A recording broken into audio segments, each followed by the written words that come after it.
Scythians, DNA of the Golden Warriors. In 2018, a team of researchers published the results of the largest ancient DNA study ever conducted on the Scythian people, analyzing genetic material from over 137 individuals buried in the great burial mounds of the Eurasian steppe across a span of nearly 1,000 years. The findings dismantled one of the most persistent stereotypes in the study of ancient peoples, that the Scythians were a homogeneous group of savage nomads defined by brutality and little else.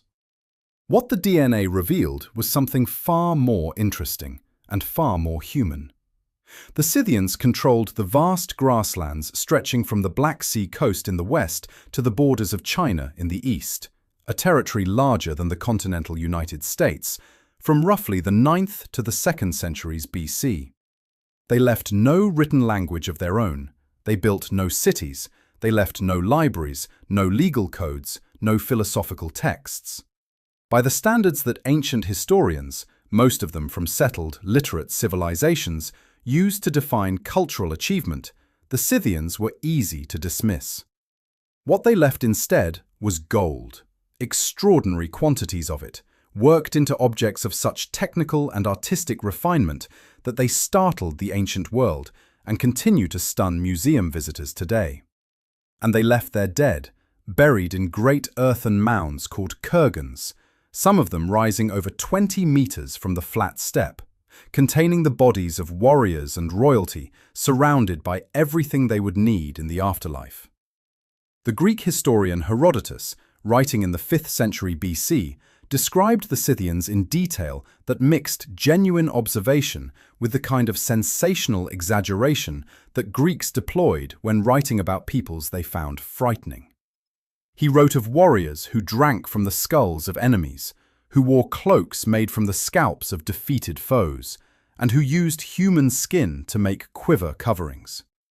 Modern archaeology has found selective evidence that some of these practices occurred. Skull cups and decorated human remains have been found in Scythian contexts. But Herodotus was describing the most extreme practices of a warrior aristocracy and presenting them as characteristic of an entire people. The DNA told a more complete story. These were not savages. They were one of the most genetically diverse, geographically mobile, and culturally sophisticated peoples of the ancient world. And the evidence for all of this was waiting inside their bones. The scale of the 2018 genomic study, 137 individuals, analyzed across sites stretching from Ukraine to Mongolia, made it the most geographically comprehensive ancient DNA study of any steppe population ever attempted at that time. The results were published in Science Advances, and immediately became a reference point for every subsequent study of ancient steppe genetics. In 1993, Russian archaeologist Natalia Polosmak was excavating a frozen burial mound in the Ukok Plateau, a high-altitude grassland sitting at the point where the borders of Russia, Mongolia, China, and Kazakhstan almost converge. At an elevation of over 2,300 meters, the permafrost here has preserved organic material with extraordinary fidelity for thousands of years. What Polosmak's team found inside one of the kurgans changed how the world thought about Scythian civilization. The burial contained the body of a woman, preserved in the permafrost for approximately 2,500 years in a condition of almost miraculous completeness. Her skin was intact. Her hair was partially preserved, and on her skin, visible after careful cleaning and examination, was something that nobody had expected to find on a 2,500-year-old body: tattoos. Elaborate, sophisticated tattoos covering her shoulders, arms, and portions of her torso. The designs showed fantastical animals, mythological creatures combining elements of deer, griffins, and big cats, rendered in a flowing, dynamic style that art historians immediately recognized as the distinctive Scythian animal style, the artistic tradition that defined Scythian decorative arts across the entire steppe world. The Ukok Ice Maiden's tattoos are the oldest tattooed human remains ever found anywhere in the world. They were not crude marks, they were sophisticated compositions, requiring skilled application and representing significant artistic knowledge. Her burial context told the story of a woman of high status. She had been placed in a log coffin. Alongside her were the remains of 6 horses sacrificed and buried to accompany her into the afterlife, a number that indicated significant social importance. She was clothed in a silk garment, silk that in the 5th century BC could only have come from China, documenting a trade network of extraordinary geographic reach. Ancient DNA analysis of her remains confirmed what the physical evidence suggested. She was not a simple nomadic herder. She carried a genetic profile combining Western Eurasian and Eastern Asian ancestry, in proportions consistent with the population genetics of the Western Scythian world. She was, in every measurable sense, a product of the genetic crossroads that the steppe represented. The local Altai people of the region consider the Ice Maiden an ancestor and call her Ukok Princess. They successfully lobbied for her return from the Novosibirsk Museum, where she had been housed, and she now rests in the Anokhin National Museum in the Altai Republic. Still disputed, still debated, still watched over as the most extraordinary individual survivor of a world that lasted 1,000 years and left its mark in the DNA of millions. The tattoo analysis conducted as part of the re-examination of the Ice Maiden's remains used multispectral imaging technology to reveal one of the most enduring myths of ancient Greece was the Amazon, a nation of female warriors who lived without men, who fought with bow and sword, and whose ferocity in battle matched or exceeded that of male opponents. The Amazons appear in the mythology of Heracles, in the Iliad, in dozens of artistic representations on Greek pottery. They were treated as legendary, as the kind of thing that existed in the dangerous edge spaces of the known world, where normal human rules broke down. The DNA evidence from Scythian burial sites suggests that the Greeks were not entirely inventing things. Beginning in the 1990s, and accelerating dramatically as ancient DNA analysis became applicable to archaeological remains, researchers began systematically testing the biological sex of individuals buried in the warrior manner, interred with weapons, armour, horse equipment, and the material culture of combat. The assumption had always been that warrior burials meant male burials. The DNA results forced a fundamental revision of that assumption. Across multiple Scythian and related Sarmatian burial sites in the Don River region, the Caucasus, and the broader Black Sea steppe zone, between 25 and 37% of individuals buried with weapons have been confirmed by ancient DNA as biologically female. These were not symbolic weapon deposits or ritual accessories placed with women for cultural reasons. The skeletal analysis of these individuals shows the physical evidence of actual combat experience. Healed weapon wounds, skeletal stress patterns consistent with horseback riding and archery, and in some cases, the kinds of joint degeneration associated with years of physical training from childhood. One of the most striking individual cases comes from a burial in the Taman Peninsula near the Black Sea. 2 young women interred together, dated to approximately 300 BC. The elder, estimated to be between 25 and 35 years old, was buried with an iron dagger, a quiver of arrows, and bronze arrowheads. The younger, estimated at 13 to 14 years old, was buried with a spear and arrowheads. Her skeleton showed that the left side of her skull had been deliberately elongated through binding in infancy, a practice documented across steppe cultures that was associated with warrior status. She was a child being prepared for a life of combat, and she died before that life had fully begun. This is where the Amazon legend came from. Not from mythology alone, but from Greek sailors and traders who encountered the steppe world and brought back reports of women who fought. The ancient Greek city-states maintained active trade relationships with the Scythian-controlled regions of the northern Black Sea coast.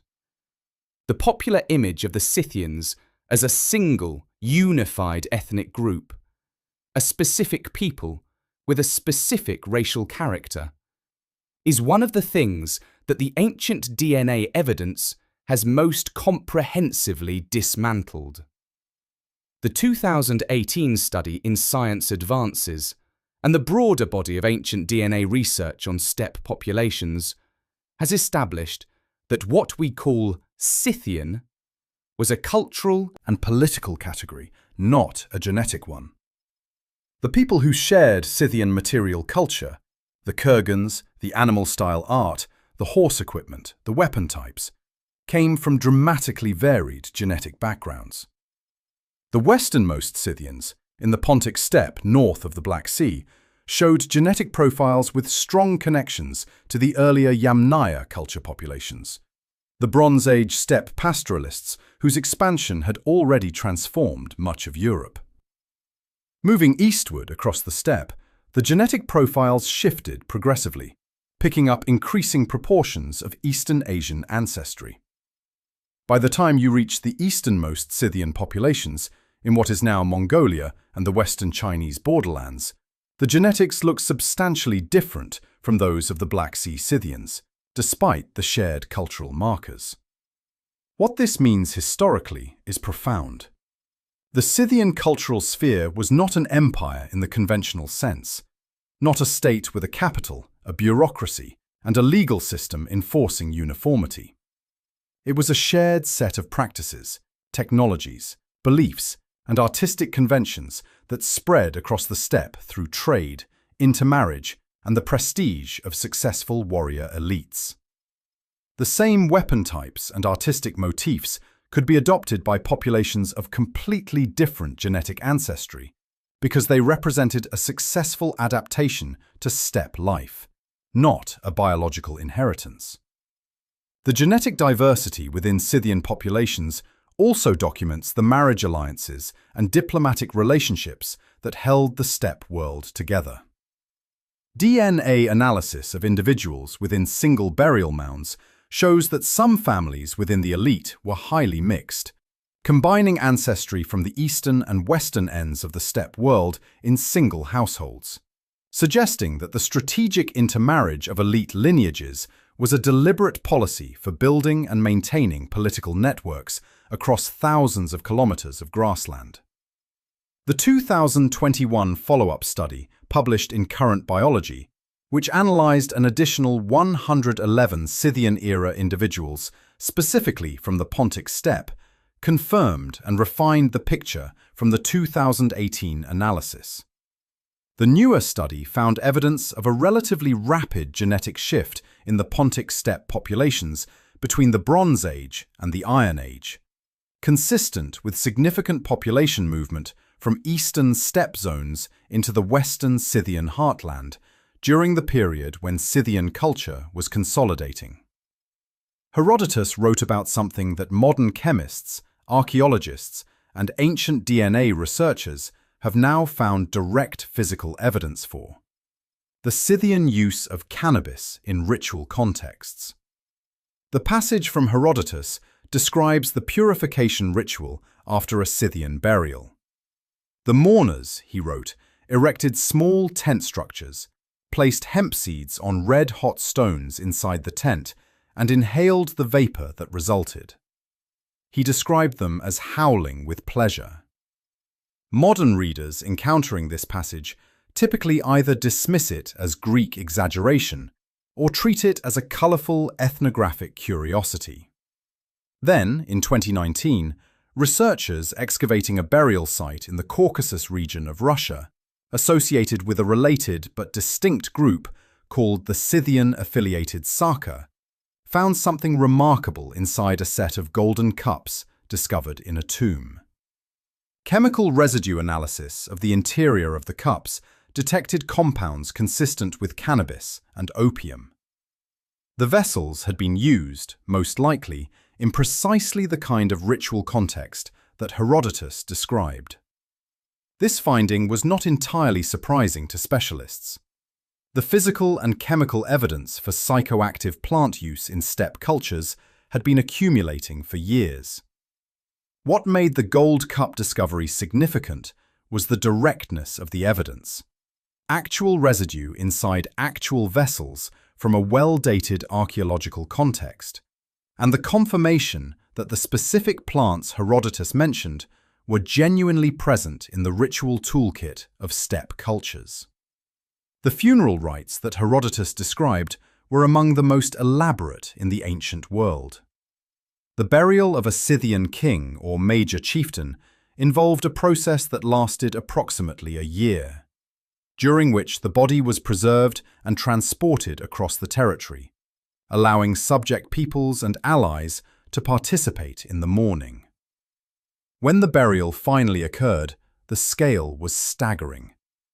At the Great Kurgan known as Arzan II in Tuva, excavated in the 2000s, the burial chamber contained over 9,000 individual gold objects, alongside the remains of 14 horses. At other sites, the number of sacrificed horses runs into the hundreds. The DNA of the horses buried in Scythian kurgans has also been analysed, providing evidence of deliberate selective breeding for specific traits: speed, endurance, and cold weather adaptation. The Scythian relationship with the horse was not simply that of a rider with a mount. It was a millennia-long selective breeding program that produced animals specifically engineered for the steppe warriors' needs. The combination of high animal protein diet, regular physical activity beginning in childhood, and the genetic cold adaptation variants present in steppe populations created a physical profile that ancient observers consistently described as formidable. The gold objects recovered from Scythian kurgans are, by any measure, among the finest metalwork produced anywhere in the ancient world. The technical achievements documented in these objects are extraordinary. Scythian goldsmiths worked with granulation, the attachment of tiny gold spheres to a surface to create texture and pattern, at a scale and precision that was not matched in European goldsmithing until the Renaissance, 2,000 years later. They created cloisonné enamel work. They produced hollow-cast three-dimensional figures using lost wax casting techniques. They combined gold with turquoise, carnelian, coral, and glass in polychrome compositions that required both material knowledge and aesthetic sophistication. The distinctive artistic style that appears on virtually all high-quality Scythian metalwork, the so-called animal style, depicts predatory animals, mythological creatures, and scenes of animals in combat, rendered in a flowing, kinetic style that emphasizes movement and power.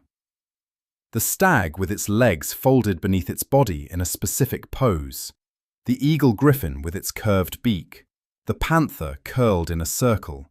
These motifs appear consistently from the Black Sea coast to the Altai Mountains, documenting the cultural coherence of the Scythian world across thousands of kilometers. Where did the craftsmen who made these objects live and work? The answer, partly provided by ancient DNA and partly by isotope analysis of the metals themselves, is more complex than the warrior stereotype would suggest. Some gold objects show Scythian stylistic features, but were manufactured using Greek or Near Eastern technical methods, suggesting that Greek craftsmen produced objects to Scythian aesthetic specifications, or that Scythian craftsmen trained in Greek workshops. Other objects show purely Scythian workmanship, with no detectable outside influence. The DNA evidence for craftspeople specifically is limited. Most burials with diagnostic biological material are warrior or elite burials. But isotope analysis of metals has traced the gold in some Scythian objects to source deposits in the Ural Mountains, in the Altai, and in regions corresponding to modern Turkey and the Middle East. The raw material network that supplied Scythian goldsmithing was as geographically extensive as the cultural network that distributed the finished objects. The relationship between Scythian patrons and Greek craftsmen is documented not only archaeologically, but in the objects themselves. The trade network that connected Scythian gold production to Mediterranean markets also moved ideas. Several technical innovations in metalworking, including specific alloy compositions and surface treatment methods, appear in Scythian contexts before they appear in Greek or Near Eastern workshops. In 513 BC, the Persian king Darius the Great, ruler of the largest empire the world had yet seen, which, at its height, stretched from the Indus Valley to the Greek cities of the Aegean coast, launched a military campaign against the Scythians north of the Black Sea. The campaign was, by any measure, a failure, and the manner of its failure revealed something fundamental about how the Scythians operated as a military and political force. Darius crossed the Danube with an army that ancient sources numbered in the hundreds of thousands. Certainly an exaggeration, but undoubtedly a very large force by ancient standards. The Scythians did not meet him in pitched battle. Instead, they retreated before his advance, moving deeper into the steppe and destroying everything that might sustain an invading army. Wells were poisoned or filled in. Pastures were burned. Livestock was driven away. The Scythian cavalry harassed the Persian flanks and rear without ever committing to a decisive engagement. Darius found himself advancing into an empty landscape, his supply lines stretching dangerously thin, his men starving and exhausted, with an enemy that was always present on the horizon, but never available to be fought in the way that ancient armies were designed to fight. The scorched earth strategy worked. Darius eventually retreated back across the Danube, having achieved nothing, having lost a significant portion of his army to starvation, exhaustion, and disease. DNA analysis of skeletal remains from battle contexts associated with Scythian-Persian conflict zones has documented the genetic diversity of those who died in these encounters.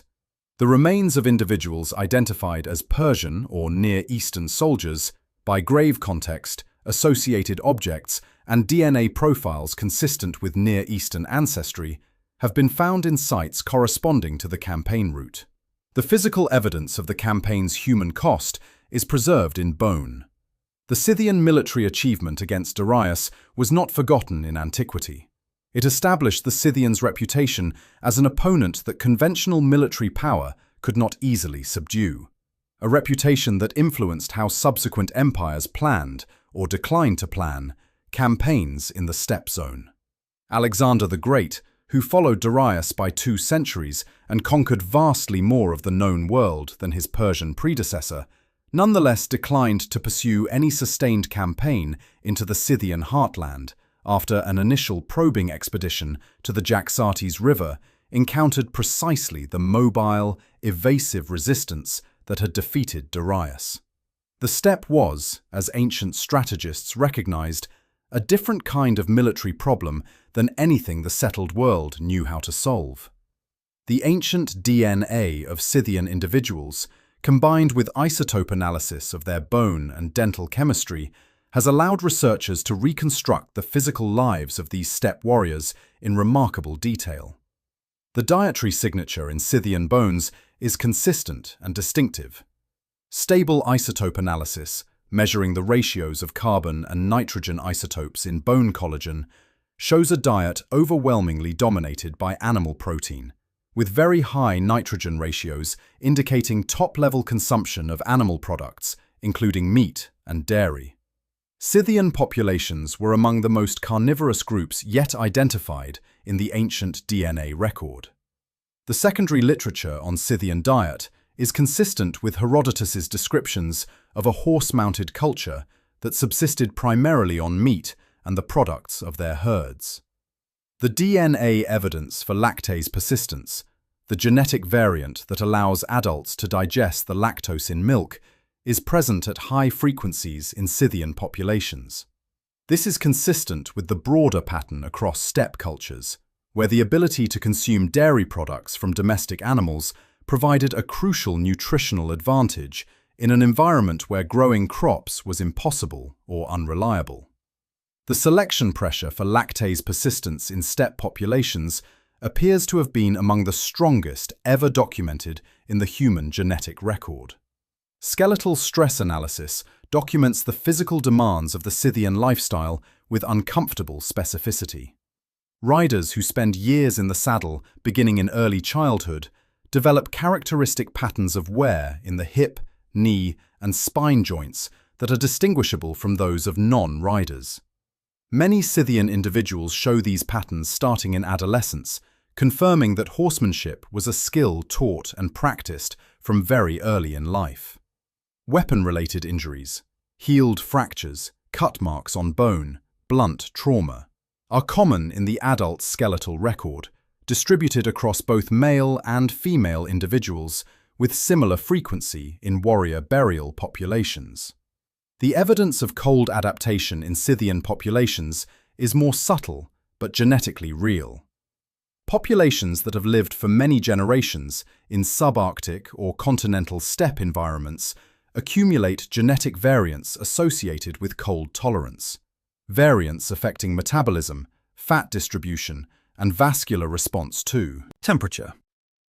The Scythian populations of the eastern steppe, living in environments where winter temperatures regularly reached -40 degrees Celsius, show frequencies of these variants consistent with long-term adaptation to extreme cold. Dental analysis of Scythian remains has also revealed patterns consistent with the specific diet and food preparation methods of steppe pastoralists. By the 2nd century BC, the Scythians, as a distinct political and cultural force, were fading from the historical record. What had happened to them? The ancient DNA evidence provides a clear answer. They were not exterminated, they were absorbed. The process by which the Scythian world gave way to the Sarmatian world, the name given to the successor steppe culture that dominated the same geographic zone from roughly the 4th century BC onward, was, genetically speaking, primarily a replacement of political elites and cultural labels, rather than a population-level replacement. The DNA of individuals from Sarmatian burial contexts shows substantial genetic continuity with the Scythian populations they succeeded.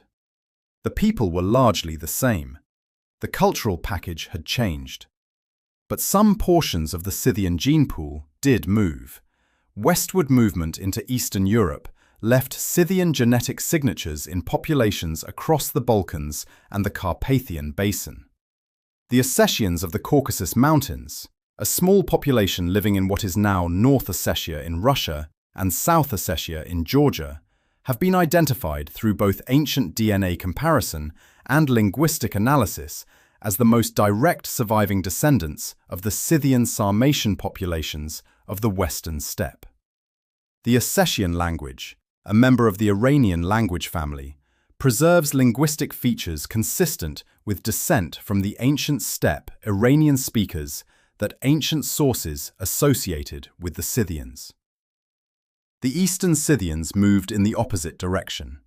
As their western steppe territories came under pressure, portions of the Eastern Scythian populations moved southward through Central Asia into the Indian subcontinent, where they established what historians call the Indo-Scythian Kingdom in the region of modern Pakistan and northwestern India. This kingdom lasted from approximately the 2nd century BC to the 1st century AD, leaving behind coins, inscriptions, and archaeological evidence of a steppe origin dynasty ruling a South Asian population. Ancient DNA from Indo-Scythian sites is only beginning to be analyzed, but early results confirm the expected admixture between steppe ancestry individuals and South Asian populations. The Pashtun people of modern Afghanistan and Pakistan carry a genetic component that some researchers have associated with ancient steppe migrations, potentially including Scythian period movement. The genetic history of Central and South Asian populations is sufficiently complex that specific attributions remain debated, but the general picture of steppe ancestry dispersed southward through multiple historical episodes is well established. Let's pull back and look at the full picture that the ancient DNA of the Scythians has given us, because it is a picture that challenges fundamental assumptions about what civilization means and how history works. The Scythians built nothing permanent. No pyramids, no Parthenons, no great walls. They left no written language that has survived. They had no fixed capital, no permanent administrative centers, no priesthood maintaining a written religious tradition. By the criteria that most educational systems use to evaluate ancient cultures, they should barely merit a footnote. Instead, they controlled the largest contiguous geographic territory of any polity in the ancient world for nearly 1,000 years. They traded with China, India, Persia, Greece, and Egypt simultaneously. They produced metalwork of unrivaled technical quality. They maintained a military capacity that defeated the greatest land army of the 6th century BC without fighting a single pitched battle. They developed a social system flexible enough to incorporate people of radically different genetic and cultural backgrounds under a shared cultural identity, creating one of the most genetically diverse polities in the ancient world. The 2018 Science Advances study and the multiple follow-up genomic investigations of Scythian populations have established that genetic diversity was not incidental to their success, it was a feature of it. The steppe world functioned as a corridor between the great civilizations of East and West, and the people who lived in that corridor were, necessarily, the product of those civilizations' edges. Genetic exchange, intermarriage across ethnic lines, the absorption of skilled craftspeople and traders from settled civilizations. These were not weaknesses in the Scythian system, they were mechanisms by which the system maintained its adaptability across a vast and varied geographic range. The DNA also speaks to the modern world in a very direct way. The populations that carry the highest proportions of Scythian-associated genetic ancestry today are among the most varied in the contemporary world.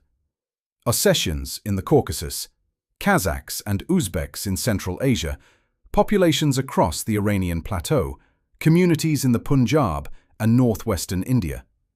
The genetic thread connecting all of them runs through the kurgans of the steppe and the warriors buried inside them. The Ice Maiden's tattoos, the Amazon warriors' arrowheads, the gold cups with their cannabis residue, the horse bones of animals bred for 1,000 years to run faster and endure colder winters. These are the physical residue of a civilization that refused to be defined by the things it did not build. The kurgans themselves remain under active archaeological investigation,